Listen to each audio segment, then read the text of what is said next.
સમાચાર સુરતથી bogus doctor પકડાવવાનો સિલસિલો યથાવત જોવા મળી રહ્યો છે।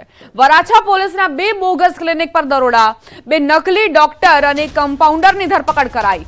જુગલ બિસ્વાસ અને મિલન બિસ્વાસની ધરપકડ તો બંને સગા ભાઈ બોગસ ક્લિનિક ચલાવતા હોવાનું ખુલ્યું। બંને ભાઈ ધોરણ 12 પાસ હતા। ડોક્ટરના ક્લિનિક પરથી એલોપેથી દવાઓ પણ કબજે કરવામાં આવી છે। આ પહેલા ડોક્ટરો બનાવતા બે વ્યક્તિ રસેશ ગુજરાતી અને બીકે રાવતની ધરપકડ થઈ ચૂકી છે। એ બેઓ અત્યાર સુધીમાં ઘણા એવા લોકોને, જે લોકો ઓછું ભણેલા હોય તેમને ઠગતા, તેમને ડિગ્રી આપતા અને ત્યારબાદ એવું કહેતા કે હવે તમે પ્રેક્ટિસ કરી શકો છો તબીબ તરીકેની। એવામાં વધુ બે ડોક્ટર, બોગસ ડોક્ટર ઝડપાયા છે।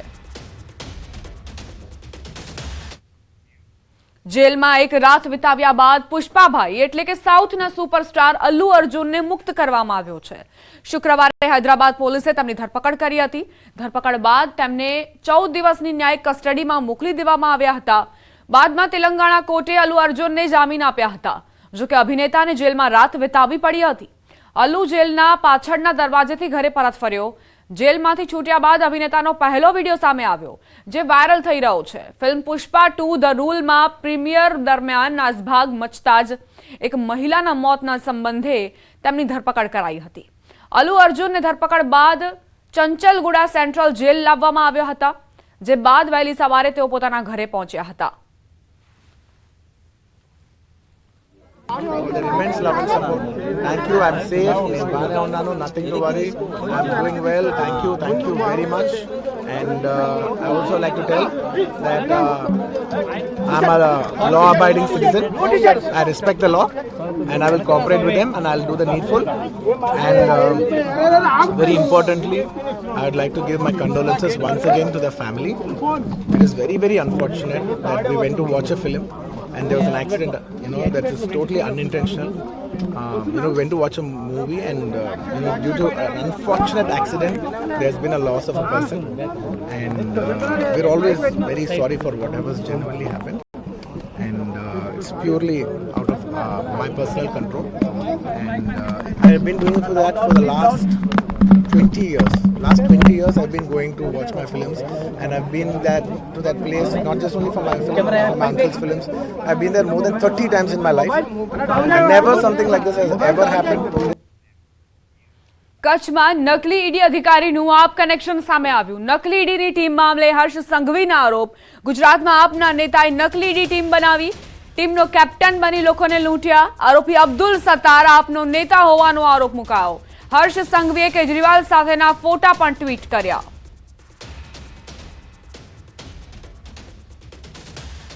ગુજરાતમાં આપના નેતાએ ઈડીનો દુરુપયોગ કર્યો હોવાના આરોપ, ઈડીની ટીમ બનાવી હોવાના આરોપ। આપ કનેક્શન સામે આવ્યું છે ઈડીના અધિકારીનું। હવે સવાલ અહીં એ કે જો આપ સાથે કનેક્શન છે આ અધિકારીનું, તો તપાસ કઈ દિશામાં આગળ વધશે? હર્ષ સંઘવીએ ફોટા ટ્વીટ કરીને આરોપ મૂક્યા છે આમ આદમી પાર્ટી પર।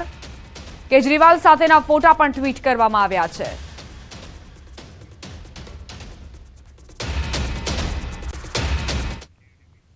ઈડીનો નકલી અધિકારી આપનો કાર્યકર હોવાના આક્ષેપ બાદ આપના પ્રદેશ પ્રમુખ ઈશુદાન ગઢવીએ ખુલાસો કર્યો। તેમણે કહ્યું કે આ વ્યક્તિ આપનો કાર્યકર નથી, દોષિત હોય તો ફાંસીએ લટકાવી દો। કોઈ આમ આદમી પાર્ટીના અત્યારે કાર્યકર્તા પણ નથી, હોદ્દેદાર પણ નથી। એ કદાચ જૂના હોઈ શકે છે, મેં તપાસ કરી, એ લોકલ પત્રકાર પણ છે, પણ છતાંય હું કહું છું કે જે પણ હોય એને તમારામાં તાકાત હોય તો ફાંસી લટકાવી દો। કચ્છમાં નકલી ઈડી અધિકારીઓમાં આરોપી આપ કાર્યકર્તા હોવાનો ભાજપનો આરોપ, જેને લઈને ભાજપના સહપ્રવક્તા શ્રદ્ધા રાજપૂતની પ્રતિક્રિયા સામે આવી। તેમણે આપ પર પ્રહાર કરતા કહ્યું કે ભ્રષ્ટાચાર दूर કરવા અને અન્ના આંદોલનથી ઊભી થયેલી પાર્ટી ભ્રષ્ટાચારમાં ગળાડૂબ છે। ભ્રષ્ટાચારના આરોપમાં કેજરીવાલ અને તેમના મંત્રીઓ જેલ યાત્રા કરી આવ્યા છે અને જામીન ઉપર છે। આમ આદમી પાર્ટીના નેતા જ ભ્રષ્ટાચારી છે, એવામાં એના કાર્યકર્તા આવા હોય તેમાં કોઈ નવી વાત નથી। ગુજરાતની શાણી અને સમજુ જનતા જાણે છે કે આ મહાઠગની પાર્ટી છે। આ એ મહાઠગ અરવિંદ કેજરીવાલની પાર્ટી છે કે જે આદરણીય અન્ના હજારેના ભ્રષ્ટાચાર વિરોધી આંદોલનમાં આવ્યો હતો, પરંતુ સ્વતંત્ર ભારતના ઇતિહાસમાં સૌથી ઓછા સમયમાં ભ્રષ્ટાચાર હોય, શરાબ કૌભાંડ હોય, દિલ્હીમાં દંગા ભડકાવનારના નેતા હોય, ખુદ મહાઠગ અરવિંદ કેજરીવાલ સહિત તેમના તમામ નેતાઓ મનીષ સિસોદિયાજી હોય, સંજયસિંહ હોય, સત્યેન્દ્ર જૈન હોય, તાહિર હુસૈન હોય, ઘણા બધા નેતાઓ જેલ યાત્રા કરી ચૂક્યા છે, જામીન ઉપર બહાર છે. ગુજરાતમાં પણ એમનું પ્રદેશ નેતાગીરી બધા લોકો જામીન ઉપર જ બહાર છે. અને આ સમયે જે ઈડીની નકલી અધિકારીઓ પકડાયા છે એમાં આમ આદમી પાર્ટીના હોદ્દેદારો હોય તો એ કોઈ નવાઈની વાત નથી. ટેકાના ભાવે મગફળીની ખરીદી અંગે કૃષિ મંત્રીનું નિવેદન. કૃષિ મંત્રી રાઘવજી પટેલે નિવેદન આપ્યું છે. મગફળીની ઝડપથી ખરીદી કરવાની સૂચના આપી દેવાઈ. રાજ્યમાં 162 ખરીદ કેન્દ્રો પર ખરીદી થઈ રહી છે. વધુમાં વધુ ટેકાના ભાવે ખરીદીનો પ્રયાસ હાથ ધરાયો છે.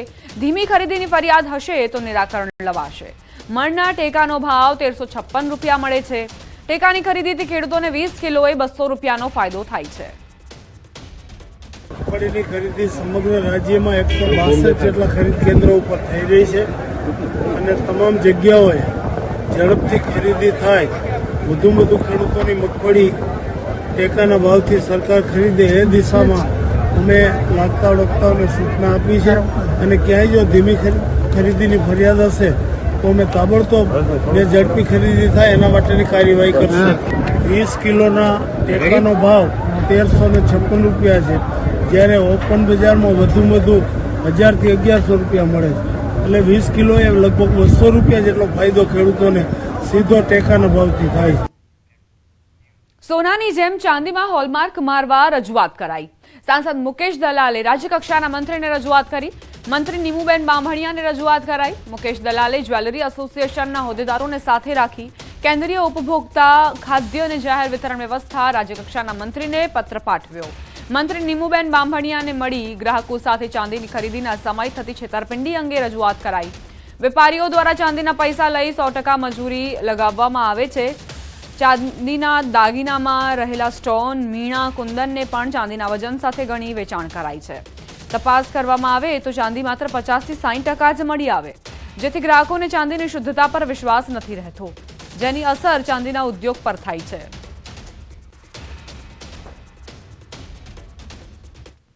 રોકાઈશું એક નાનકડા વિરામ માટે. આપ જોતા રહો ન્યૂઝ 18 ગુજરાતી.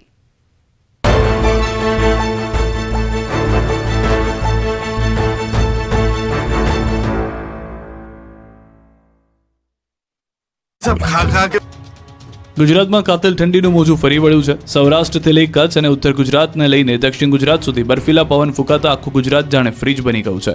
ગુજરાતમાં શિયાળાએ એક અઠવાડિયાથી એવો અડીંગો જમાવ્યો છે કે ગુજરાતીઓ થરથર ધ્રુજવા લાગ્યા છે.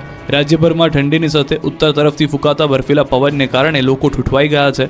હાર થીજોતી ઠંડીના કારણે રીતસરનું ગુજરાત ધ્રુજી ગયું છે. ઠંડા પવનોથી થથરી ગયા ગુજરાતીઓ. જાણે કાશ્મીર બની ગયું હોય તે રીતે શિયાળાએ બરાબરની જમાવટ કરી છે. મોટાભાગના શહેરોમાં પારો 12 ડિગ્રીથી નીચે પહોંચી ગયો. સતત ઝડપી ગતિએ પવન ફૂંકાતા મહત્તમ તાપમાનમાં ઘટાડો થયો. સતત ત્રીજા દિવસે નલિયા અને રાજકોટમાં સૌથી ઓછું લઘુત્તમ તાપમાન નોંધાયું. નલિયામાં 8 ડિગ્રી, રાજકોટમાં 9.8 ડિગ્રી, પાટણના રાધનપુરમાં 9.4 ડિગ્રી, પાટણમાં 10.1 ડિગ્રી, નર્મદામાં 10.6 ડિગ્રી, મહીસાગરના લુણાવાડામાં 10.5 ડિગ્રી, મહેસાણાના જગુદણમાં 11.3 ડિગ્રી, દાહોદમાં 11.5 ડિગ્રી, અંબાજી મંદિર ખાતે 11.6 ડિગ્રી તાપમાન નોંધાયું છે. તો અમદાવાદ તો જાણે હિલ સ્ટેશન બની ગયું. શહેરમાં વહેલી સવારથી જ ઉત્તર અને ઉત્તર પૂર્વ દિશા તરફથી પવન ફૂંકાઈ રહ્યા છે, જેની ગતિ 15 થી 20 કિલોમીટર પ્રતિ કલાકની ઝડપ છે અને વધુ તેજ પવન ફૂંકાતા આ ગતિ 25 કિલોમીટર પ્રતિ કલાક સુધી પણ પહોંચી શકે છે. વહેલી સવારથી જ ઠંડા પવન ફૂંકાતા પારો 13 ડિગ્રીએ પહોંચી ગયો હતો. હજુ અઠવાડિયું કાતિલ ઠંડીમાં ઠૂઠવાવા માટે તૈયાર રહેવું પડશે, એટલે ગરમ વસ્ત્રોમાં લપેટાયેલા જ રહેજો. આ તરફ હિલ સ્ટેશન માઉન્ટ આબુમાં કાતિલ ઠંડીએ કહેર વર્તાવ્યો. માઉન્ટ આબુમાં તાપમાનનો પારો -5 ડિગ્રીએ પહોંચ્યો. માઉન્ટ આબુમાં અનેક સ્થળોએ બરફની સફેદ ચાદર છવાઈ. પાર્ક કરેલી કાર ઉપર પણ બરફના થર જામ્યા. આ બરફના થરને કાર પરથી હટાવતા સહેલાણીઓના વિડીયો સોશિયલ મીડિયામાં વાયરલ થયા. ત્યારે માઉન્ટ આબુમાં મોટી સંખ્યામાં પહોંચી રહેલા પ્રવાસીઓએ ફૂલ ગુલાબી ઠંડીની મજા માણી. ત્યારે આબુમાં તાપમાનનો પારો ગગડતા ગુજરાતના સહેલાણીઓ મોટી સંખ્યામાં પહોંચ્યા હતા. જોકે સતત માઉન્ટમાં તાપમાનનો પારો ગગડતા સ્થાનિક લોકોના જનજીવન પર કાતિલ ઠંડીની માઠી અસર થઈ.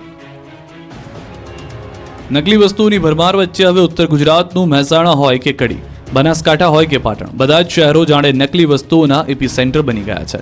કૌભાંડનું ઝોન બની ગયેલા ઉત્તર ગુજરાતમાં હવે નકલી વસ્તુનો રાફડો ફાટ્યો છે. લોકોના સ્વાસ્થ્ય સાથે ચેડા કરતા માફિયાઓએ માજા મૂકી છે. 2 રૂપિયા કમાવાની લાલચમાં નકલીનો ખેલ કરતા લોકો પર તંત્રએ તવાઈ બોલાવી છે. પાટણમાં ઘીના સેમ્પલ ફેલ નીકળ્યા છે. પાટણના સિદ્ધપુર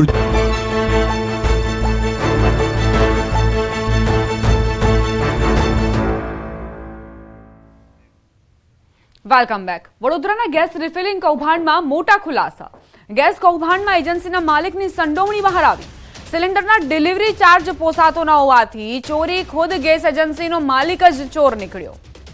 શહેરના શ્રીનાથ ગેસ એજન્સીમાંથી ગેસ રિફિલિંગ કૌભાંડ પકડાયું હતું, જેમાં રણોલી વિસ્તારમાં દરોડો પાડી 10 આરોપીઓને પકડ્યા હતા, જેમની પૂછપરછમાં આ મોટો ખુલાસો થયો.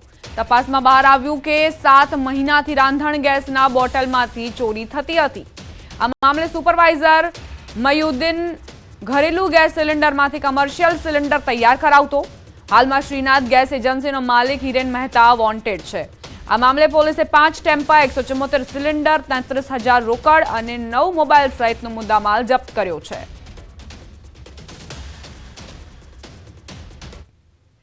સુરતમાં લગ્નના એક દિવસ પહેલા મુરતિયાએ ખાવી પડી જેલની હવા. લગ્ન પ્રસંગ માટે બુક કરાવેલા હોલમાં રમતો હતો જુગાર. વરરાજા અને સંબંધીઓ જુગાર રમતા રંગે હાથ ઝડપાયા.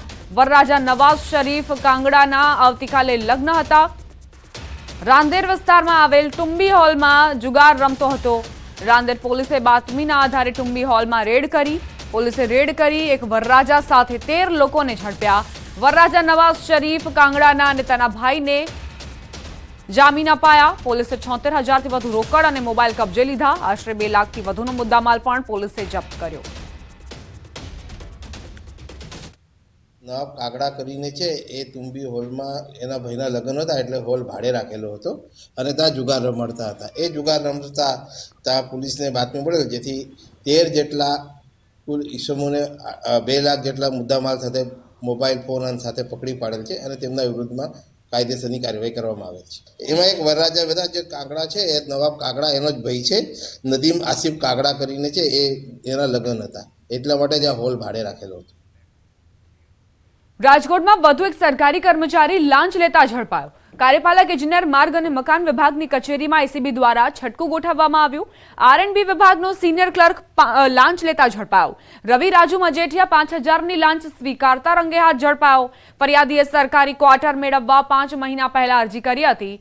ક્વાર્ટર ઉપલબ્ધ ન હોવાથી ફરિયાદીને મકાન ભાડું મેળવવા પ્રમાણપત્રની જરૂર હતી. પ્રમાણપત્ર આપવા લાંચની માંગણી કરાઈ હતી. શિયાળાની ઠંડી વધતા ચોરીની ઘટનાઓમાં વધારો થયો છે. બનાસકાંઠામાં અમીરગઢમાં તસ્કરોનો તરખાટ જોવા મળ્યો. બજારમાં આવેલી સ્કૂલ નજીકથી કાર ચોરાઈ ગઈ. રાત્રિ દરમિયાન તસ્કરો અંધારાનો લાભ લઈ બોલેરો કાર ચોરી કરી ફરાર થયા.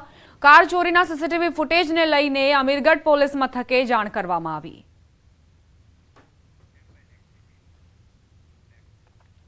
પાટણથી સમાચાર. સાંતલપુરમાં કેનાલમાં ખાબકી કાર. સ્ટેરિંગ પરથી કાબુ ગુમાવતા કેનાલમાં ખાબકી કાર. રાપરથી સાંતલપુર તરફ કાર આવી રહી હતી. મિતેશ કોહલી નામના યુવક પાણીમાં ગરકાવ. એનડીઆરએફની ટીમ ઘટના સ્થળે પહોંચી છે. યુવકની શોધખોળ હાથ ધરવામાં આવી છે. રાપરથી સાંતલપુર તરફ આ કાર જઈ રહી હતી અને એકાએક જ કેનાલમાં ખાબકી. એક યુવક જે કેનાલમાં ગરકાવ થયો છે તેને શોધવા માટે અત્યારે ફાયરની ટીમ મથામણ કરી રહી છે. એનડીઆરએફની ટીમ પણ ઘટના સ્થળે છે.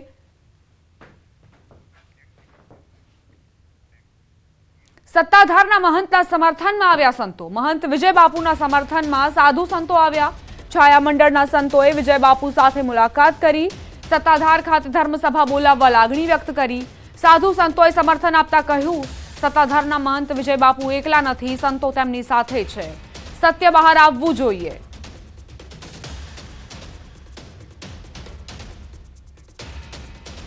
મોરબી જિલ્લાના 7 શિક્ષકોની એકાએક બદલી કરી દેવાતા શિક્ષકોએ હાઈકોર્ટના દ્વાર ખખડાવ્યા. શિક્ષકોનું કહેવું છે કે મોરબી જિલ્લો અસ્તિત્વમાં આવ્યો ત્યારે આ શિક્ષકોને વિભાજન કેમ્પનો લાભ આપવામાં આવ્યો હતો. તે સમયે શિક્ષકોએ મોરબી જિલ્લો પસંદ કર્યો અને વર્ષ 2016માં તમામ 7 શિક્ષકોની બદલી થઈ હતી. છેલ્લા 8 વર્ષથી આ શિક્ષકો મોરબી જિલ્લામાં ફરજ બજાવી રહ્યા છે, પરંતુ ડિસેમ્બર 2024માં આ શિક્ષકોની બદલી કરી દેવામાં આવી. એટલું જ નહીં, 2016ની બદલી ભૂલથી થયેલી હોવાનું જણાવાયું હતું, જેને લઈ શિક્ષકોએ હાઈકોર્ટમાં ધાર નાખી કેટલાક સવાલો ઉઠાવ્યા. શિક્ષકોએ કહ્યું હતું કે ભૂલથી થયેલી બદલી હતી તો ઉપરી અધિકારીઓએ મંજૂરી કેમ આપી. સાથે જ શિક્ષકોએ કહ્યું હતું કે છેલ્લા 8 વર્ષથી તેઓ મોરબી જિલ્લામાં સ્થાયી છે. તેમના સંતાનોને બોર્ડની પરીક્ષાઓ પણ આવી રહી છે, ત્યારે બદલીને કારણે તેમના પરિવારનું જીવન પણ અસ્તવ્યસ્ત થાય તેવી શક્યતાઓ. ત્યારે તેમની આ બદલી રોકી દેવામાં આવે અને તેમને મોરબી જિલ્લામાં જ કામ કરવા દેવામાં આવે તેવી શિક્ષકોની માંગ છે. એટલે સરકાર શ્રીના પરિપત્ર 4/6/2016 ના અનુસંધાને અમને લોકોને જિલ્લા વિકલ્પનો લાભ આપ્યો અને વિકલ્પ સ્વીકારી અને અમે લોકો મોરબી જિલ્લામાં આવ્યા. પણ 2/12/2024 ના રોજ રાતોરાત કે આ વિકલ્પ તમે ખોટો લીધેલ છે એવું કરી અને મધ્યરાત્રિ અમને છૂટા કરી દેવામાં આવ્યા. 8.5 વર્ષે તમને દેખાણી અને એમાં અમારો શું વાંક? અને જે તે ટાઈમે મોરબી જિલ્લો અને રાજકોટ જિલ્લો અલગ હતો તો અમે રાજકોટ જિલ્લામાંથી મોરબી જિલ્લામાં અમારે મૂળ જિલ્લામાં તો અમે જઈ શકીએ એવો પરિપત્રના હિસાબે તો જે તે વખતના ડીપીઓ શ્રીએ અમને જિલ્લા વિભાજનનો લાભ આપેલો. તો હવે અત્યારે અમારે શું કરવાનું? અમારે અહીંયા અમે સેટલ થઈ ગયા છીએ, અમારા મકાનની લોન હાલે છે, અમારા છોકરા અહીંયા ભણે છે, તો આ બધાનું શું કરવાનું? ગુરુજનો જ્યારે ન્યાય માંગવા નામદાર ન્યાયાલયમાં ગયા છે ત્યારે મારે આપના માધ્યમથી ન્યાયાલયને વિનંતી કરવી છે કે આ સાથે સાથ શિક્ષકોને ન્યાય આપે અને 8 વર્ષે જે આ વસ્તુ થઈ છે એ અયોગ્ય છે, અન્યાય થયેલ છે અને એમને પરત અહીં મોરબીમાં જ રાખવામાં આવે એવી નામદાર ન્યાયાલયને ખાસ નમ્ર વિનંતી છે. સમાચાર જૂનાગઢથી. રહેણાંક વિસ્તારમાં સિંહની લટાર જોવા મળી. દાતાર રોડ પર સોસાયટીમાં સિંહણ ઘૂસી સિંહના આંટાફેરા કેમેરામાં કેદ થયા. સિંહણનો વિડીયો સોશિયલ મીડિયામાં વાયરલ થયો છે. અવારનવાર આ પ્રકારના વિડીયો વાયરલ થતા રહે છે. વધુ એક વખત દાતાર રોડ સોસાયટીમાં આ પ્રકારે સિંહણના આંટાફેરા કેમેરામાં કેદ થયા. સ્થાનિકે પોતાના મોબાઈલ કેમેરામાં આ સિંહણનો વિડીયો ઉતાર્યો છે અને ત્યારબાદ તે વાયરલ થયો છે.